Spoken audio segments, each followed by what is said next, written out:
Master Ching Hai's lecture entitled Rumi's poem As the Orchard Is with the Rain at an international gathering on August 22nd, 2008.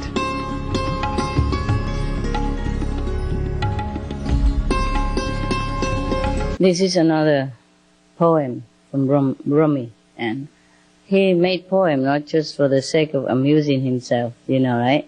It's for the sake of educating his disciples or people at large in his time.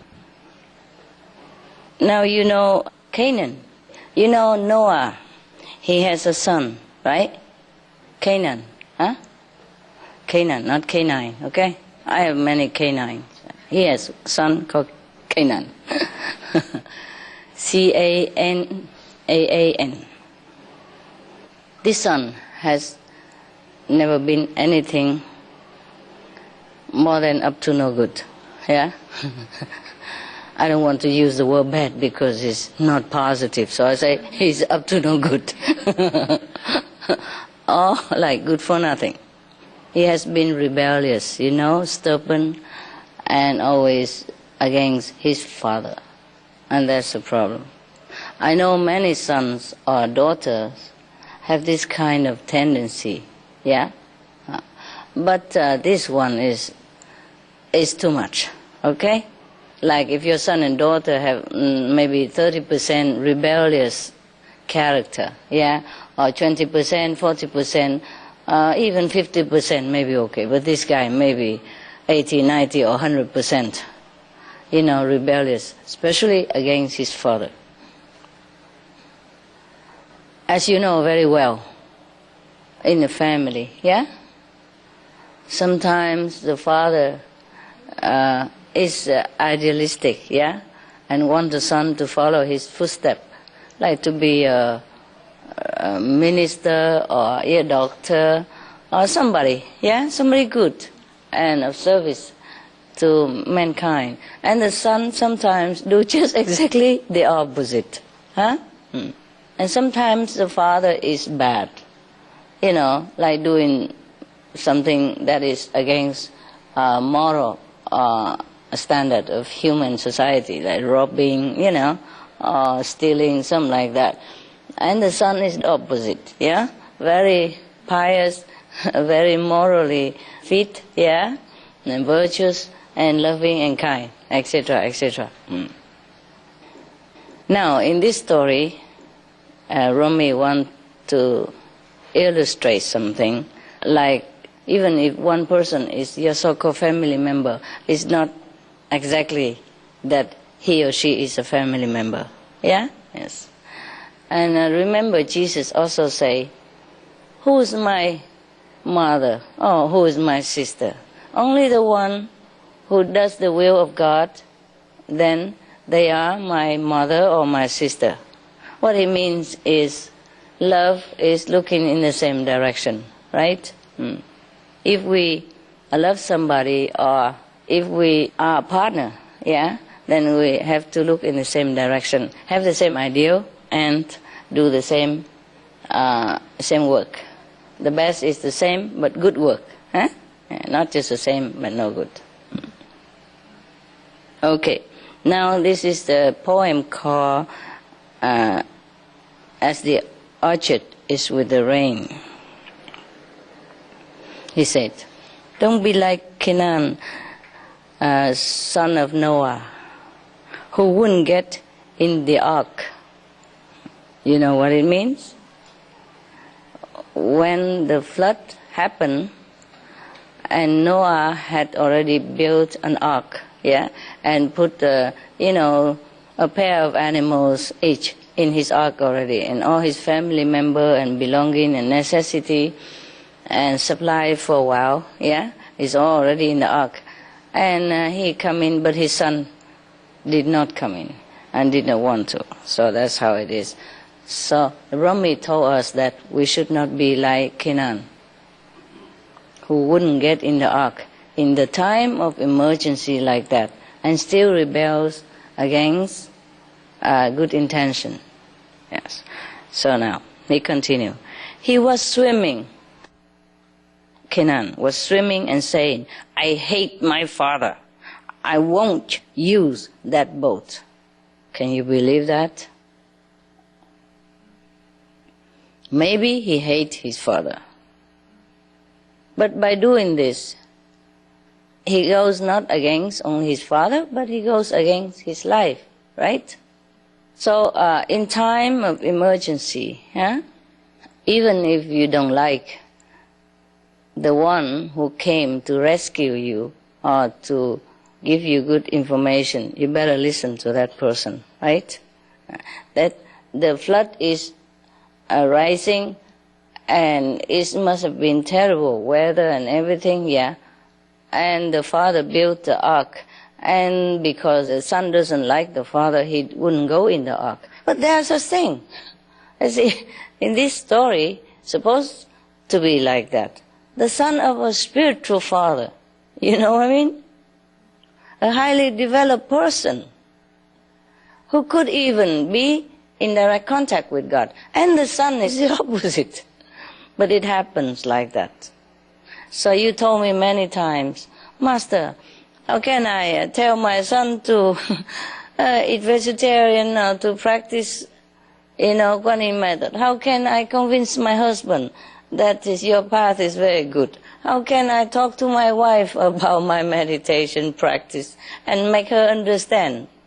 At least understand, not even to follow. How can? Yeah?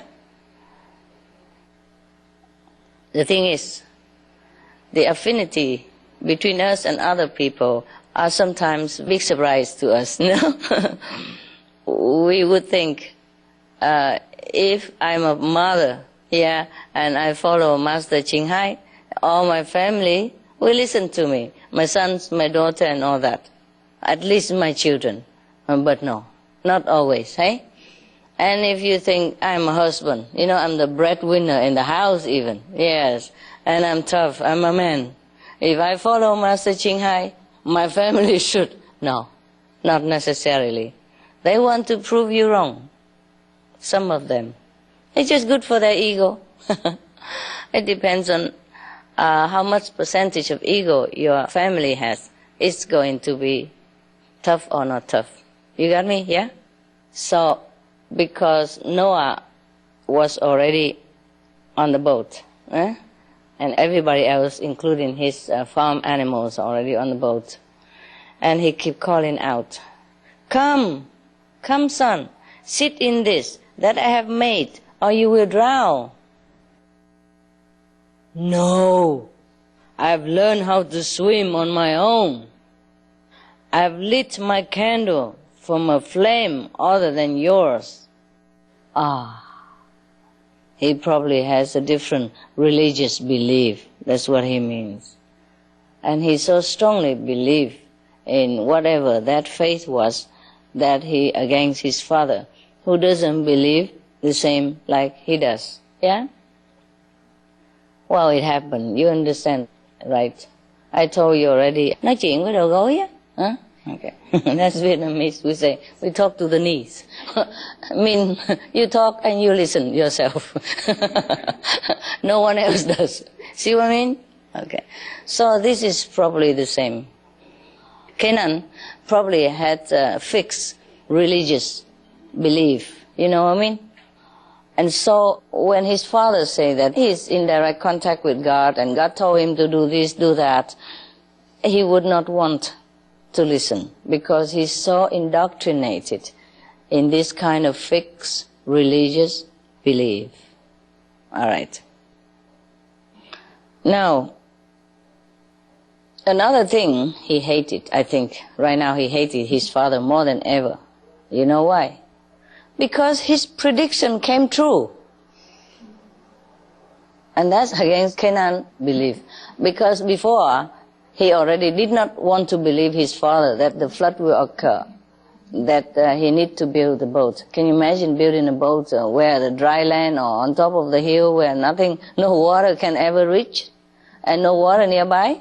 And saying that I will need it soon, that everybody should come on the boat and all that. Of course, not only Canaan, but everybody in the town probably was ridiculing all this time, yeah, and come and point finger and say, look at that madman, and nobody would have probably talked to him at all for all this time, or just ridicule him, laughing at him, make fun of him, and he probably has become the talk of the town all this time. And now it's proven that he's right. The flood is there. So the son also feel like, it hurts his pride, his ego, that his father is even right. Because all this time he has never believed in his father. So now, you see why he hates his father? Because his father is right. And such dramatically right. Not just about a piece of bread or which one is more nutritious or olive oil is better than any other oil or anything similar like that. For example, well, olive oil is not better than any other oil, it's just different. I'm just saying, for example. So now his father is right. In such a dramatic situation, of course, he loses faith, the son. He feels his ego has been really shattered. Such an ego that even in such a desperate situation, he still goes against his father. Can you believe this? So this is what the most frightening thing that we carry around us, the ego. I told you many times. But you see it now? Okay. So, father keeps saying, don't do it. Canaan, this flood extinguishes all candles of human ingenuity. Only God's candle can make it through these waves. Stop your arrogant claims and get in. When he says candles, what does he mean? I mean the light of God. Yeah, it's just a parable. Okay, so Canaan trusted in the fixed doctrine, like fixed religious belief. And his father taught differently, like you have to be connected with God, yeah? You have to have this light within you, then you'll be saved. That's what he meant by only God's candle can make it through these waves. Everything else will be extinguished. Like the flame, of the torch, or any other candles. Any other kind of hope, any other kind of belief will not survive in this catastrophe. Right. But Canaan say what? No, I can make it to the mountain top. I'll be safe there.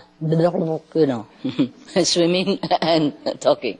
I don't know how he did it, but similar like that, I guess.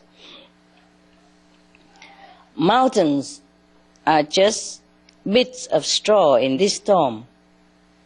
There is no refuge except with God's beloved. That's what his father answered him. Mountains are just bits of straw. They, some wood and some rock and something left to, fixed together became a mountain. So he say even mountains are bits of straw. It means it's nothing. It means it's not safe for you to go and take refuge there even. In this storm, there is no refuge except in God's beloved. God's beloved means what? God's beloved probably means the master. Yeah.